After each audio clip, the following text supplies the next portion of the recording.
श्री शिवाय नमस्तुभ्यम। हर हर महादेव। आप सभी को सरतिला एकादशी की हार्दिक बधाई। पूज्य गुरु जी ने अपनी अभी की शिव महापुराण की कथा में बताया कि आने वाली 25 जनवरी सरतिला एकादशी के दिन जिन लोगों के घर में खाई और बनाई जाती है ये 3 चीजें, उसके घर में पूरे साल होती है धन की वर्षा।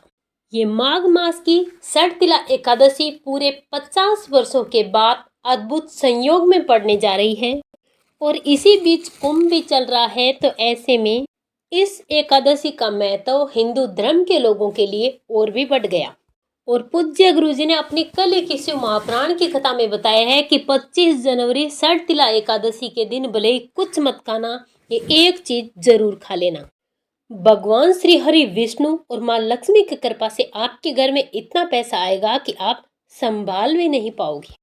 साथ ही साथ पूज्य गुरुजी ने अपनी कथा में ये भी बताया कि चाहे कुछ भी हो जाए, सरतिला एकादशी के दिन अपने घर में ऐसा खाना भूल कर भी मत बनाना और ना ही उसे खाना है, इससे पूरा घर और परिवार बर्बाद हो जाता है। साथ ही पूज्य गुरुजी ने अपनी शिव महापुराण की कथा में बताया कि सरतिला एकादशी के दिन ऐसा क्या खाना चाहिए जिससे आपके जीवन में भगवान विष्णु की कृपा प्राप्त हो। और साथ ही साथ पूज्य गुरुजी ने ये भी बताया कि 25 जनवरी सरतिला एकादशी के दिन ये 5 काम भूल कर भी मत करना, नहीं तो आपको और आपके घर को बर्बाद होते हुए देर नहीं लगेगी। इसीलिए आपको सरतिला एकादशी के दिन ये 5 काम भूल कर भी नहीं करने चाहिए। जो भी सरतिला एकादशी के दिन इन 5 कामों को करता है उसकी पूरी जिंदगी बर्बाद हो जाती है। और जिस घर में ये 5 काम होते हैं, माता लक्ष्मी उस घर से हमेशा हमेशा के लिए चली जाती है। और साथ ही साथ पूज्य गुरुजी ने ये भी बताया कि सरतिला एकादशी के दिन अगर आप ये दान कर देते हैं 5 चीजों का, तो आपके घर में कभी भी गरीबी नहीं आएगी, आपके घर में कभी धन की कमी नहीं आएगी। तो पूज्य गुरुदेव जी की कथा से सुन करके समझ करके पूरी बातें आपको समझाने का पूरा प्रयास करेंगे। परंतु उससे पहले अगर आप भी चैनल पर पहली बार आए तो चैनल को सब्सक्राइब करें। और अगर आप भगवान विष्णु और माँ लक्ष्मी की कृपा प्राप्त करना चाहते हैं तो कमेंट बॉक्स में श्री हरे विष्णु जय माँ लक्ष्मी जरूर लिखें। चैनल को सब्सक्राइब करना ना भूलें। ऐसे जानकारी देने के लिए हम आपसे एक भी रुपया नहीं ले लें, मात्र आपको ऐसी जानकारियों के लिए चैनल को सब्सक्राइब करना है ताकि आगे आप ऐसे अद्भुत जानकारी जानते रहें, सुनते रहें। वीडियो को काट काट कर मत देखना। जब आप वीडियो को काट काट कर देखते हैं तो बातों को आधा अधूरा समझते हैं और आधे अधूरे ज्ञान के कारण आप अपने जीवन में कभी सफल नहीं हो पाते। तो सरतिला एकादशी के दिन चाहे कुछ भी हो जाए, एक चीज आप जरूर खा लेना। अगर आप सरतिला एकादशी के दिन एक चीज खा लेते हैं तो आपको करोड़पति बनने से विधाता भी नहीं रोक सकता, क्योंकि 50 वर्षों के बाद सरतिला एकादशी ऐसे शुभ संयोग में पड़ने जा रही है। और हिंदू धर्म के लोगों के लिए सरतिला एकादशी बहुत ही महत्वपूर्ण और विशेष मानी जाती है। इसका हिंदू धर्म में बहुत ही विशेष स्थान है।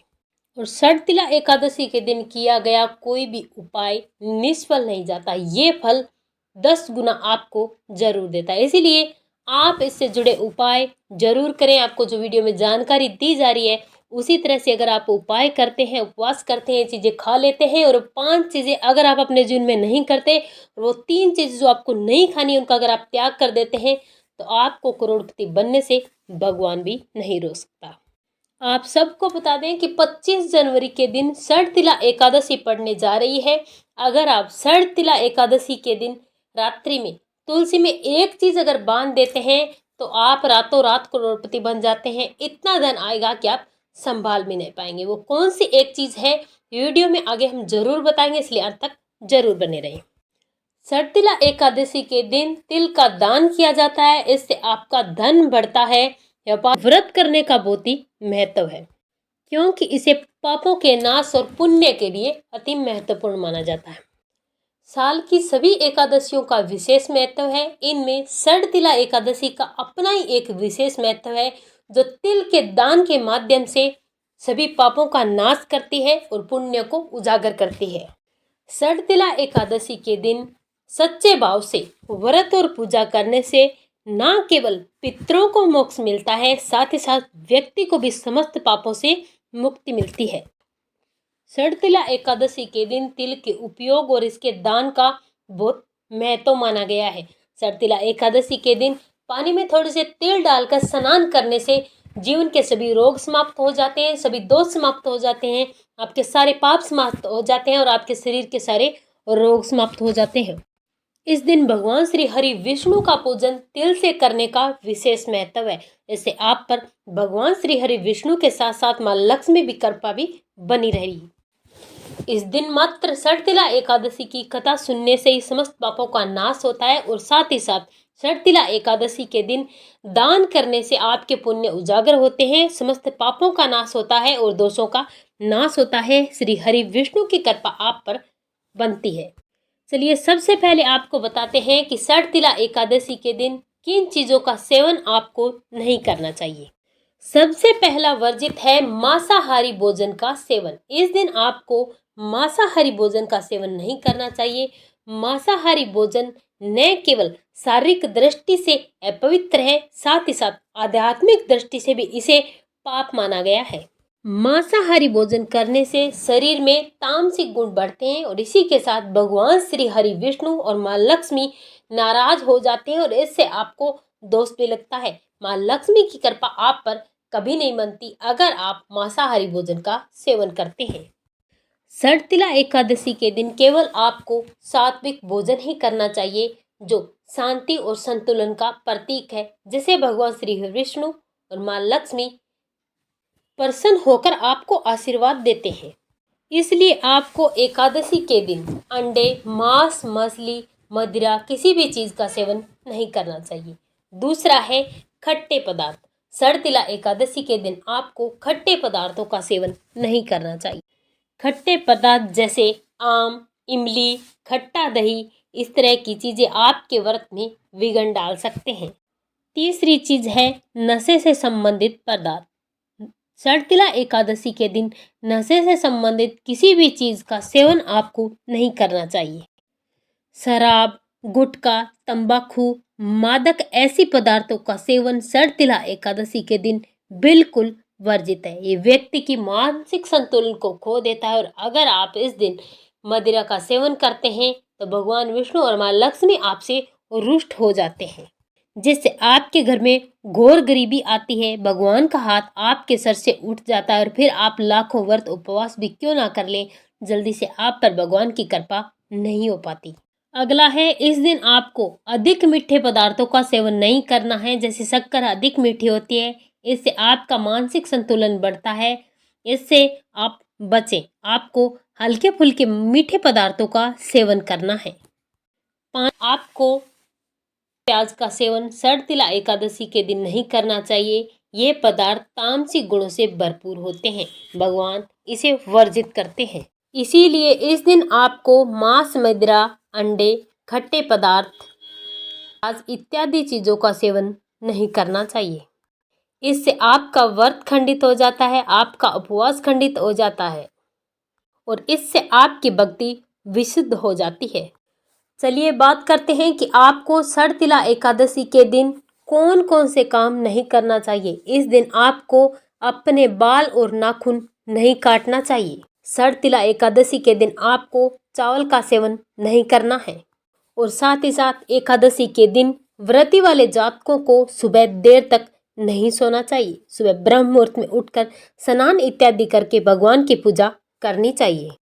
साथ ही साथ एकादशी तिथि के दिन किसी भी पेड़ पौधे की फूल और पत्तियों को तोड़ने से बचना चाहिए। एक बात का विशेष ध्यान रखना है, षटतिला एकादशी के दिन आपको तुलसी माता में जल नहीं देना है और भूल कर भी आपको तुलसी माता की पत्ती नहीं तोड़नी है। इससे भगवान विष्णु नाराज होते हैं। माता लक्ष्मी भगवान विष्णु के लिए व्रत रखती है। अगर आप एकादशी के दिन माँ तुलसी में जल देते हैं और उनका पत्ता तोड़ते हैं, तुलसी माता की पत्ती तोड़ने से तुलसी माता का व्रत खंडित हो जाता है और इससे आपको दोष लगता है। फिर आपको बर्बाद होने से कोई नहीं रोक सकता। भगवान विष्णु को तुलसी माता की पत्ती अर्पित करने के लिए एक दिन पहले ही आपको तुलसी माता की पत्ती तोड़कर रख लेनी चाहिए। साथ ही साथ षटतिला एकादशी के दिन आपको किसी भी व्यक्ति से लड़ाई नहीं करनी है, किसी की आपको काट पास नहीं करनी है, किसी की आपको चुगली नहीं करनी है, पीठ पीछे आपको किसी को बुरा नहीं बताना है। इस दिन आपको बड़े ही मीठे स्वभाव से, बड़े ही विनम्र स्वभाव से बात करनी है। शर्तिला एकादशी के दिन चावल के साथ साथ आपको बैंगन का सेवन भी नहीं करना चाहिए और साथ ही साथ शर्तिला एकादशी के दिन आपको जमीन पर सोना चाहिए, बेड और खाट का त्याग करना चाहिए। कुछ लोग एकादशी का व्रत बिना नमक के करते हैं और कुछ लोग नमक खाकर करते हैं। जो नमक शर्तिला एकादशी या फिर किसी भी व्रत में खाया जाता है वो होता है सेंधा नमक, इसलिए आप व्रत के लिए जो सेंधा नमक आता है उसी का सेवन करें, साधारण नमक का त्याग करें। इस दिन व्रतियों को शर्तिला एकादशी के व्रत में सिंगाड़े का आटा, आलू, शकरकंद, कुत्तू, साबूदाना, नारियल, काली मिर्च, दूध, अदरक, चीनी, फल और गुड़ का सेवन करना चाहिए। मांस, मदिरा और तामसिक भोजन का त्याग करना चाहिए। जो लोग व्रत करते हैं और नहीं करते हैं उन लोगों को भी एकादशी के दिन शुद्ध और सात्विक भोजन अपने घर में बनाना चाहिए। चलिए बात करते हैं उस विशेष उपाय की कि भगवान विष्णु को शर्तिला एकादशी के दिन प्रसन्न करने के लिए तुलसी माता के पौधे में कौन सी चीज बांध देनी चाहिए। हिंदू धर्म में तुलसी माता को विशेष स्थान दिया गया, अत्यंत पूजनीय पौधा माना गया है। शर्तिला एकादशी के दिन या फिर किसी भी एकादशी के दिन तुलसी माता के पौधे की पूजा करना और श्रृंगार की सामग्री अर्पित करना बहुत ही विशेष माना गया है। इस दिन आपको सुबह ब्रह्म मुहूर्त में स्नान करके भगवान विष्णु की पूजा के साथ साथ माँ लक्ष्मी की पूजा भी करना चाहिए। एक दीपक हल्दी डालकर आपको भगवान विष्णु और माँ लक्ष्मी के नाम से तुलसी माँ के पौधे के पास जरूर लगाना चाहिए। इस दिन माँ तुलसी को चंदन और सिंदूर लगाना चाहिए। इसी के साथ साथ माता तुलसी को लाल रंग की चुंदरी, लाल रंग की चूड़ियाँ, श्रृंगार की सामग्री भी समर्पित करनी चाहिए। इस दिन आपको माँ तुलसी में विशेष रूप से एक मौली का धागा बांधना चाहिए। इससे भगवान विष्णु के साथ साथ माँ लक्ष्मी प्रसन्न होती है। भगवान विष्णु और माँ लक्ष्मी स्थायी रूप से आपके घर में निवास करते हैं। और अगर आप शर्तिला एकादशी के दिन एक मौली का धागा माँ तुलसी में बांधते हैं, भगवान विष्णु का नाम से ओम नमः भगवते वासुदेव मंत्र का जाप करते, ओम माँ लक्ष्मी मंत्र का 11 बार जाप करते, अगर आप एक मौली का धागा मात्र तुलसी माता के पौधे में शर्तिला एकादशी के दिन या रात में कभी भी बांध देते हैं तो आपके घर में धन की कमी नहीं आती। पूरे वर्ष भर आपके घर में धन बरसता रहता है। आपको करोड़पति बनने से दुनिया की कोई भी बड़ी से बड़ी शक्ति भी नहीं रोक सकती। ये उपाय घर में सभी की प्रसन्नता के लिए, अपने परिवार को प्रसन्न रखने के लिए घर की बड़ी माताएं बहनें एकादशी के दिन जरूर करें। और साथ ही साथ माँ तुलसी के पास आपको मीठा भोग किसी भी प्रकार का बना करके या फिर आप मात्र गुड़ भी समर्पित कर सकते हैं। इससे माँ तुलसी की कृपा आप पर बनी रहती है। भगवान विष्णु और माँ लक्ष्मी की कृपा आप पर हमेशा बनी रहती है।